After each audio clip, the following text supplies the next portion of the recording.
కడప జిల్లా కాజీపేట బాలిక హత్య కేసులో కీలక పరిణామం చోటు చేసుకుంది.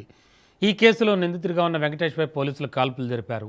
ఈరోజు తెల్లవారుజామున బసాపురం చెక్పోస్ట్ సమీపంలో నిందితుడిని పోలీసులు విచారణ నిమిత్తం ఘటనా స్థలికి తీసుకెళ్లినట్లుగా తెలుస్తోంది. ఆ టైంలో పోలీసుల నుంచి తప్పించుకునే ప్రయత్నంలో నిందితుడు ఎదురుదాడికి దిగడంతో ఆత్మరక్షణ కోసం పోలీసులు కాల్పులు జరిపారు. ఈ కాల్పుల్లో నిందితుడి కాలికి బుల్లెట్ గాయమైంది. వెంటనే స్పందించిన పోలీసులు అతని చికిత్స కోసం కడప రిమ్స్ ఆసుపత్రికి తరలించారు. ఈ ఘటనతో బసాపురం చెక్పోస్ట్ పరిసరాల్లో భారీగా పోలీసు బందోబస్తు ఏర్పాటు చేశారు. నిందితుడి ఆరోగ్యం ప్రస్తుతం స్థిరంగా ఉన్నట్లు అధికారులు తెలిపారు.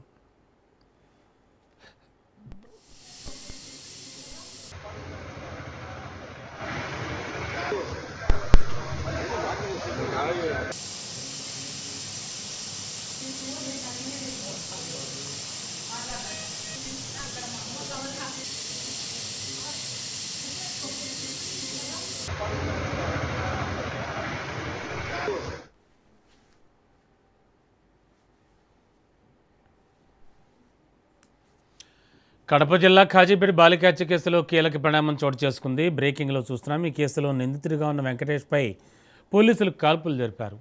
ఇక ఇదే అంశానికి సంబంధించి లేటెస్ట్ ఇన్ఫో అందించడానికి మా కరెస్పాండెంట్ హుస్సేన్ సిద్ధంగా ఉన్నారు. హుస్సేన్, అతని పరిస్థితి ఎలా ఉంది? ఇప్పుడు కాల్పులు జరిపారంటున్నారు.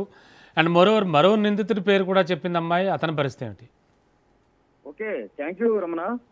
కడప జిల్లా కాజీపేట మండలంలో సంచలనం రేపినటువంటి ప్రేమోన్మాది ఘటనలో అనేకమైనటువంటి కీలక పరిణామాలు చోటు చేసుకుంటున్నాయని చెప్పుకోవచ్చు. ఇవాళ తెల్లవారుజామున పోలీసుల నుంచి తప్పించుకోబోతుండగా అదే పోలీసులు కాల్పులు జరిపారు.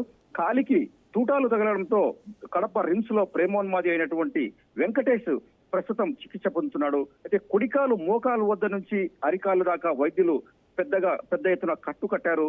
ఈ క్రమంలో ప్రేమోన్మాది అయినటువంటి వెంకటేష్ ఆరోగ్య పరిస్థితి ప్రస్తుతానికైతే నిలకడగా ఉన్నట్లు కూడా రిమ్స్ వైద్యులు ధృవీకరిస్తున్నారు.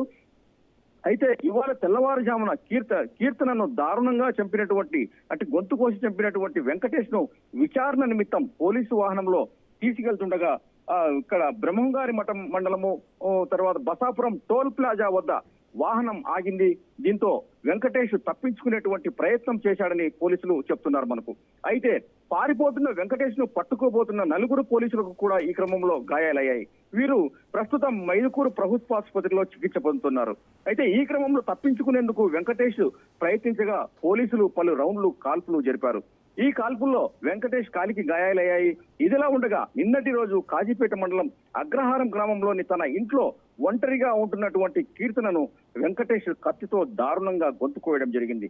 ఈ పరిణామం తర్వాత గ్రామానికి చెందినటువంటి